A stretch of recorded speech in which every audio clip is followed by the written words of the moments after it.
Hola, ¿qué tal? Muy buenas tardes, tengan todos ustedes. Sean bienvenidos a su programa CUU al aire. Como cada lunes lo acompaña su buen amigo Javier Rivas, Fernanda Montaño, Elizabeth Vélez. y la verdad estamos bien complacidos porque estamos iniciando mes. Es el primer programa del mes de abril, es el mes del niño, el mes de la salud mental, es el mes de estar trabajando un poquito más de la mano con esas instancias, esas instituciones que nos ayudan, que nos coadyuvan para poder resolver esas situacioncitas que a veces se nos complican un poquito en nuestro día a día. Y para poder también entrar en materia, quiero comentarles que afortunadamente se nos hizo. Hace 2 programas tuvimos la fortuna de tener a la maestra Alma Gómez con nosotros, que nos estaba comentando un poquito de su gran historia, de su trayecto de vida, de la pasión que ella tiene por la justicia, por luchar por las causas de las que nadie más está luchando. Una mujer inalcanzable y una mujer a la que es, vamos a nombrarlo, digno seguir. Y a los que estuvieron con nosotros, nos dimos cuenta que nos quedamos a la mitad. sí. Nos dejó picados con su historia, nos dejó queriendo saber más, y mucha gente que estaba también en línea decía, bueno, pero ¿qué más pasó? ¿Qué pasó a partir de ahí?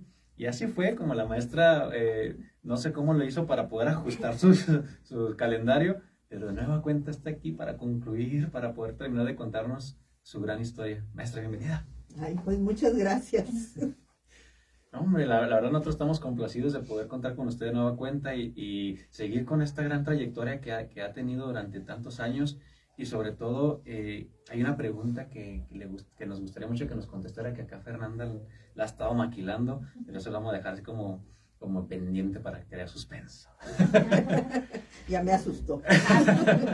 Antes de entrar ya en tema, ya para no quitar mucho tiempo, solamente queremos recordarles que este programa es impulsado, creado, motivado y fomentado por la Comisión Ejecutiva de Atención a Víctimas, como un espacio para poder crear un vínculo entre la ciudadanía y las instituciones, para poder hablar de manera clara, precisa, sencilla, de lo que está pasando en nuestra comunidad, de qué es lo que se requiere, cómo podemos tener acceso a ello y cómo podemos trabajar en conjunto para poder lograr hacerlo. Bien, no quiero quitar más tiempo. Maestra Alma, nos quedamos en una parte bien importante que a muchos de nosotros nos puso la piel chinita, que fue cuando usted estuvo en cárcel, primero desaparecido y después encarcelado injustamente. Pasa un proceso, todo este martirio, hubo personas que desafortunadamente no llegaron a una prisión, y el paradero, pues bueno, ni cómo poder decirlo, ¿no? Pero estaban en calidad de desaparecidos. Están en calidad de desaparecidos.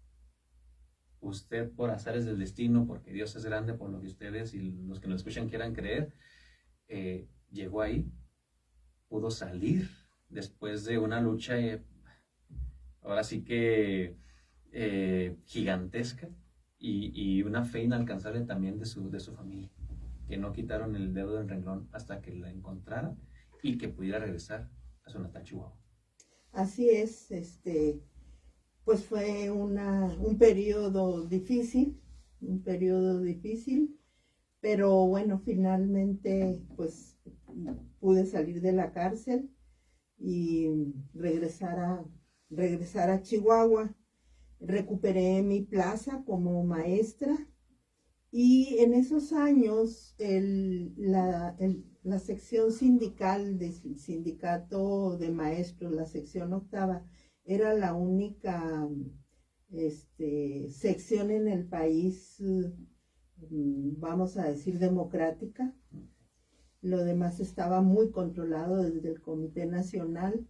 Y bueno, nos incorporamos a la lucha. Posteriormente, hubo un movimiento muy fuerte en todo el país, los maestros fundamentalmente exigiendo mejores salarios, que el sindicato siempre se pone de acuerdo con la secretaría y cualquier cosa era los aumentos. Hubo grandes movilizaciones en todo el país, se formó lo que se llama la CENTE. que es la Coordinadora Nacional de Trabajadores de la Educación, que es a diferencia de el CENTE, ¿verdad? Y bueno, Chihuahua, pues participamos activamente en todas esas actividades, y como uno de los resultados de todo ese movimiento hubo un cambio en los estatutos del sindicato. Antes, entre otras tonterías que decían los estatutos, era que todos éramos militantes del Partido Revolucionario Institucional, y eso se quitó. Y luego, bueno, hubo algunos cambios, eso fue uno. Y otro de los cambios importantes es que se creó una nueva forma de hacer elecciones a través de libre participación en los procesos electorales y del voto secreto. Porque anteriormente las elecciones eran en la delegación sindical, a brazo levantado, y ahí estaba el supervisor checando a ver por quién votaba. Sí, claro, ¿verdad? Entonces, pues la gente tenía miedo, le tenía miedo al supervisor, y bueno, entonces establece el voto secreto, y es Chihuahua la primera sección sindical que estrena los estatutos. Tuvimos el postulantes. Sí, del comité ejecutivo. Y fue la primera vez que hubo voto secreto. No ganamos, pero también quedaba establecido que si había otro contendiente y tenía un determinado porcentaje de votación, podía incorporarse al comité ejecutivo seccional en tales secretarías. Entonces, aun cuando no ganamos, pudimos 5 compañeros de la planilla que yo encabezaba llegar a la sección octava, y es así como, y bueno, ya estaba establecido en el estatuto qué secretarías eran las que nos correspondían, y bueno, pues yo fui secretaria de Cultura y Recreación en el comité de la sección octava. Entonces, lo estrenamos a nivel nacional los estatutos. Y bueno, pues no solamente hacía yo trabajo disidente en la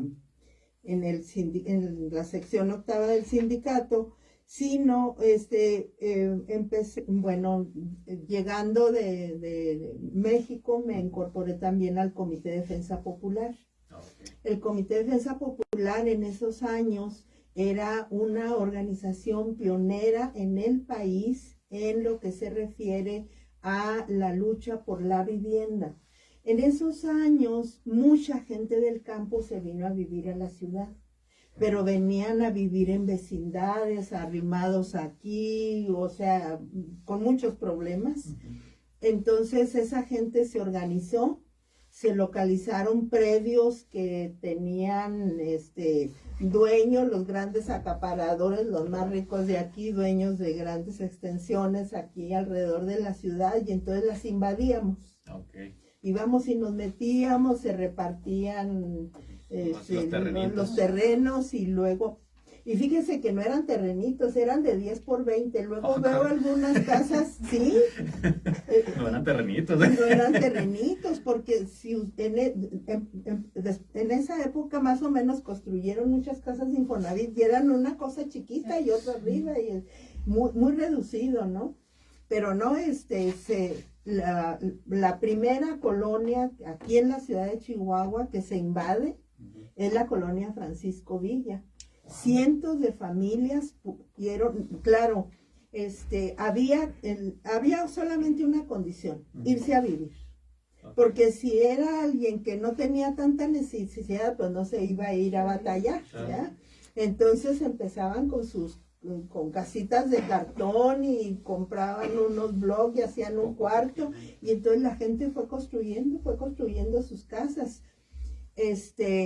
El otro día, en una reunión donde se presentó un libro de un compañero que fue de los invasores en la colonia Francisco Villa, y él comenta que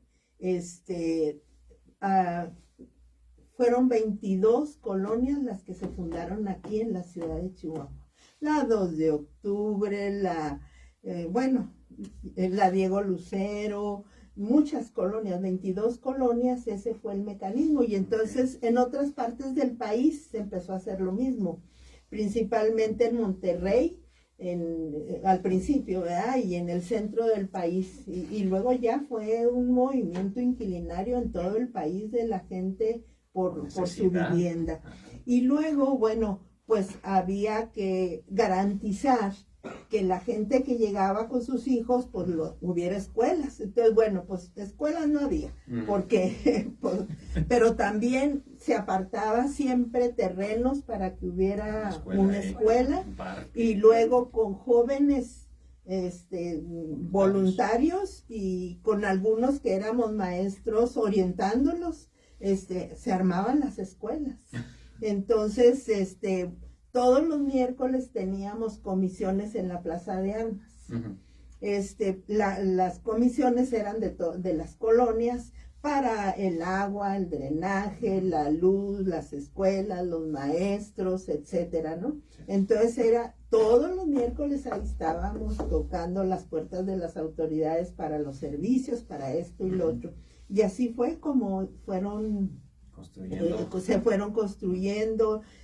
La gente como pudo hizo sus cuartos y luego después ya una casa y luego al terreno les daba hasta para que al hijo que se casaba un cuarto. Sí, o sea, porque en realidad no es una gran cosa, pero 10 por 20. Hoy en día ya es mansión, ¿no?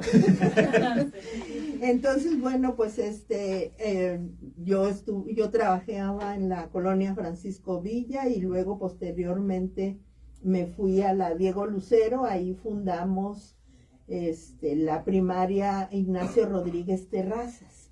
Ignacio Rodríguez Terrazas era un periodista chihuahuense que se fue a Nicaragua o a El Salvador, ahorita se me fue, a reportear.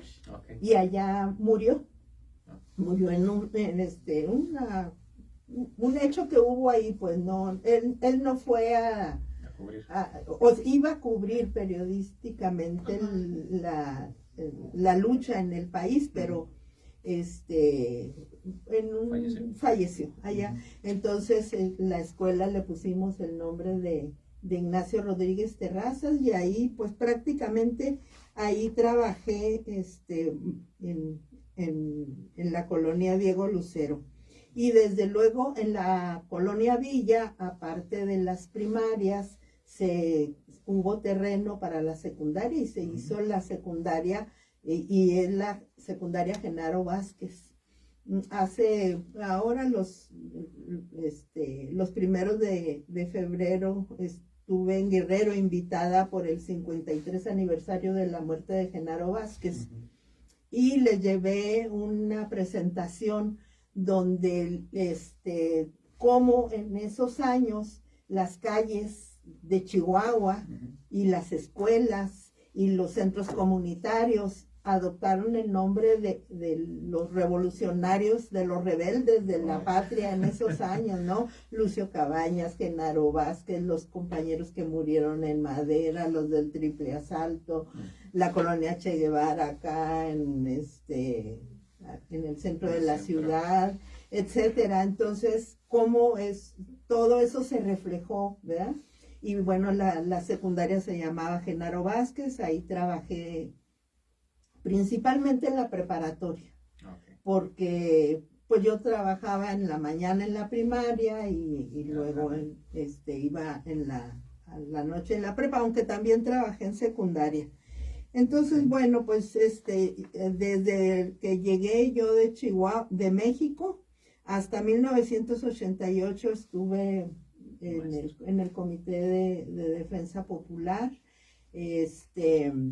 Bueno, ya les había comentado, la colonia Villa era territorio libre, no entraba la policía, no se ponían casillas, no se vendía licor, etcétera, ¿verdad? Entonces, bueno, pues la idea era que las colonias, que la gente tuviera oportunidad de tener a sus hijos en la escuela, esto, lo otro, y bueno, pues trabajamos mucho, pero bueno, yo me siento muy orgullosa de todos esos años que estuve ahí.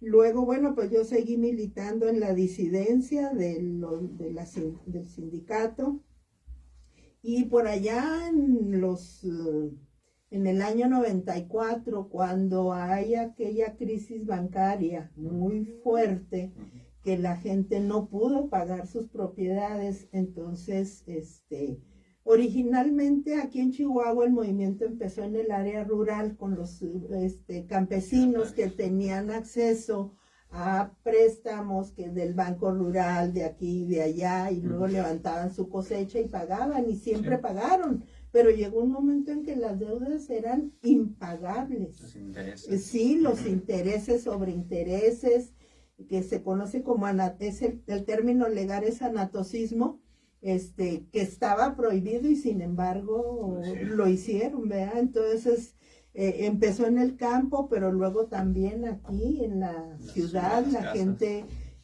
no podía pagar sus casas y venían los juicios y van para afuera. Entonces se organiza un gran movimiento que empezó también aquí en Chihuahua. O sea, Chihuahua ha sido pionero de muchas luchas. Y empezó el movimiento aquí en Chihuahua y luego adoptó el nombre del Barzón por la canción esa, no sé si la han escuchado, de que que le debe mucho al de la tienda de raya, y que pues trabaja y cobra, pero nunca le acaba de pagar al de la tienda de raya ya en los años de la revolución, ¿no? Y entonces esa canción, Se me reventó el barzón y sigue la yunta andando. Y luego cuenta esa historia, ¿no? Él platica cómo pues, son deudas impagables. Entonces, pues impulsamos el barzón, no solamente aquí en Chihuahua, sino en Juárez, en varias ciudades del estado. Y fueron años muy duros, muy difíciles, pues porque mi esposo cada lunes y martes estaba en el bote, porque la gente se organizaba para ir a evitar los desalojos, claro, ¿sí? Claro. Y entonces, pues, al bote cada lunes y martes, ¿sí? Entonces también fue una lucha muy fuerte, muy difícil, pero bueno, la gente que se organizó no perdió sus propiedades. La lucha rindió frutos. Rindió frutos porque llegó un momento que los bancos se dieron cuenta, porque esto luego ya fue a nivel nacional. Aquí empezó y los demás copiaron el sí, pues modelo. Se organizaron también, hicieron lo mismo. Y cuando los bancos se dieron cuenta que no iban a poderse quedar con las propiedades, bajaron sus pretensiones, la gente consiguió un préstamo de Infonavit de aquí, de allá, y pudo pagar, y resolvió. Los que no resolvieron fueron los que no se organizaron. ¿Vea? Entonces, bueno, esos también fueron años de una lucha muy fuerte.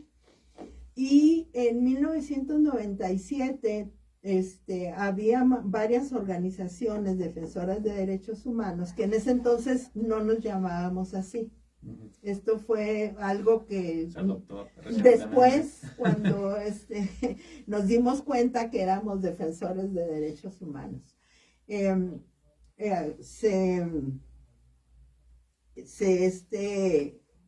había varias organizaciones. Por ejemplo, bueno, por un lado el Barzón, y ahí estábamos las mujeres barzonistas. Luego, por ejemplo, Mujeres por México, que ellas traían una lucha fuerte en contra de las altas tarifas de Telmex. El Centro de Atención a la Mujer Trabajadora, que había guardería y eso para los niños. Eran organizaciones que trabajábamos distintos derechos, ¿verdad? En 1997 tuvimos una reunión que promovieron desde México unas compañeras para profesionalizar el trabajo de las dirigentes de las organizaciones. Y entonces estuvo Esther Chávez Cano. Esther Chávez Cano ya murió la compañera, era una mujer de Ciudad Juárez, que era periodista, escribía en un periódico. Y fueron los años que empezaron a aparecer los cuerpos de mujeres asesinadas en los alrededores de Ciudad Juárez. y las trataban como nota roja, o sea, muy desagradable las fotografías sí, y demás cosas o sea, cosas, sí, así. Y entonces, eso le dolió mucho. Y lo que hizo fue empezar a buscar a las mujeres, a las familias de las mujeres asesinadas y contar otra historia. Claro, ¿verdad? Era una mujer que trabajaba en la maquila y que salía anoche y que, pues, por sus hijos y por su familia. Y entonces, otra historia, ¿no? Entonces, Esther estuvo en ese taller que tuvimos, las organizaciones de aquí, y nos invitó para que replicáramos lo que ella denunciaba allá. Okay. Y claro, le dijimos, claro que sí, claro que sí. Recuerdo hubo un asesinato, uno de los primeros, bueno, luego, después de la reunión que tuvimos el 25 de noviembre, el Día Internacional de la No Violencia contra las Mujeres, hicimos un panteón enfrente del Palacio de Gobierno con cruces del número de mujeres asesinadas en Juárez. Wow. Ahí las clavamos poquito en los jardines. Fue nuestra primera acción. Y a partir de entonces se empezaron a acercar aquí de la ciudad de Chihuahua madres que tenían hijas desaparecidas aquí. Entonces nos dimos cuenta que no era un asunto nada más de Juárez, era también de Chihuahua, y nos organizamos para estar permanentemente con la autoridad para que cumpliera con su obligación de garantizarnos la vida y la seguridad. Entonces, para un 25 de noviembre, nos vestíamos de negro con un sombrero rosa que decía ni una más. Y nos decían las mujeres de negro. El grupo feminista 8 de marzo, como parte de esto, puso la primera cruz de clavos ahí enfrente del palacio. No la que está ahorita, la primera. Cuando anden por ahí, vayan atrás, y atrás hay una foto de cuál fue la primera cruz. Y se puso la primera cruz ahí, y justo cuando andábamos en esas actividades, desaparece Paloma Escobar. Y la mamá Norma dice, pues yo no sabía hacer, pues no sabía cómo protestar, cómo todo eso. Y alguien le dijo que buscara ahí en la plaza, y llegó, y bueno, pues a partir de entonces se empezaron a aglutinar con Norma y las otras mujeres que tenían hijas desaparecidas, y se funda Justicia para Nuestras Hijas, ¿sí? Que su objetivo fundamental, bueno, pues es exigir desde que desaparecen, crear condiciones previas para que no pase eso, etcétera, etcétera. Entonces se funda Justicia para Nuestras Hijas, y también pioneras a nivel nacional. Luego nos robaron la cruz. Se hizo otra cruz. Sí. Esa cruz la habían hecho los ex trabajadores de aceros de Chihuahua. Okay. Hicieron la cruz, la primera y la segunda, y nos fuimos a pie a Ciudad Juárez a llevar una cruz que está ahí en el puente, en la entrada al Paso, ahí está la cruz. Wow. No sé si han ido por ahí, si han fijado, bueno, cuando vayan al Paso, ahí en la entrada principal al Paso, ahí está la cruz. La llevamos, al poco tiempo, desapareció la cruz de la plaza. Entonces, como le habíamos dicho al gobierno que si quitaban la cruz íbamos a poner otra más grande, les pusimos una más grande y les volvimos a decir, y si la quitan, ponemos una más grande. ¿Sí? Y hágale como hubiera. Sí. Entonces, en el Congreso Nacional, en la Cámara de Diputados, se forma una comisión contra la violencia hacia las mujeres, que investiga cómo estaba el país en ese entonces en asesinatos de mujeres. Pues fíjense que Chihuahua no ocupábamos los primeros, después de que hacen ese análisis de todo el país de los asesinatos de mujeres, no estábamos en el primer lugar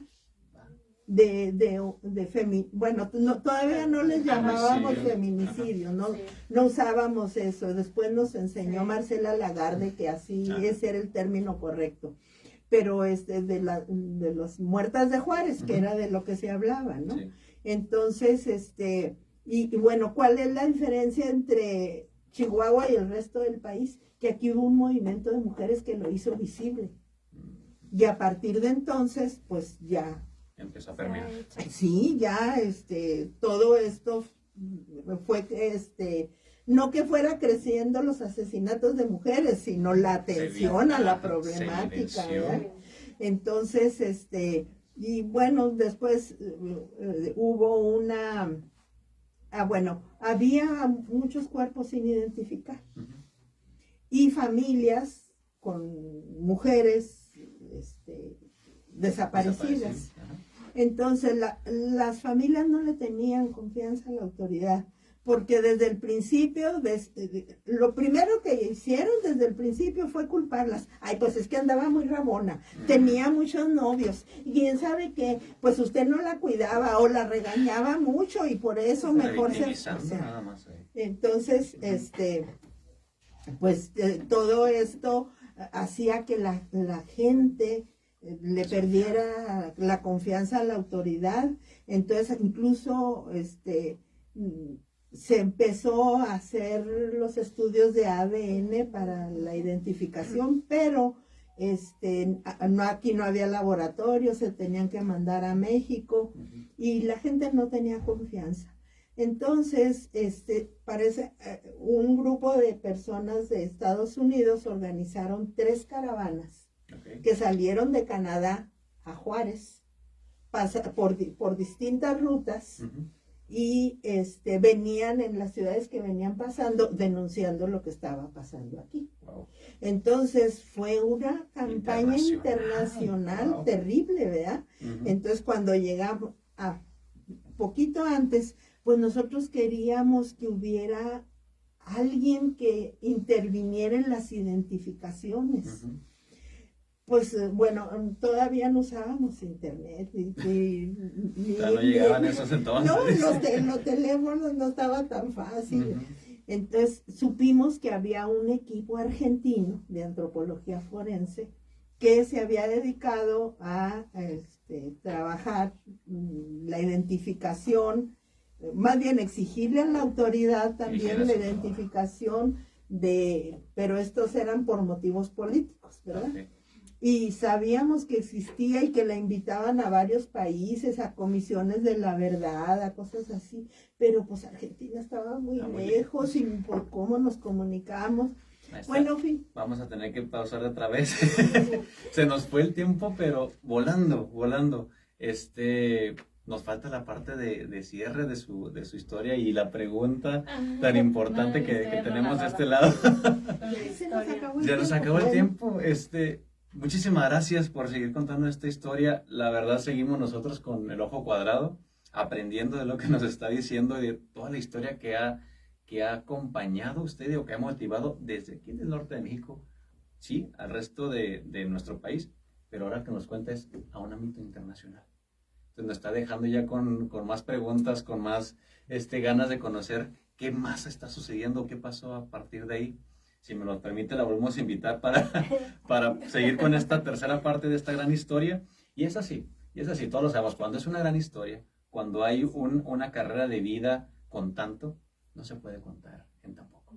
Entonces, agradecemos mucho a la gente que está viéndonos y escuchándonos aquí por el 88.1 FM. Este es su programa CUU al aire. Recuerda, la CABE está cerca de ti. Nos vemos la próxima.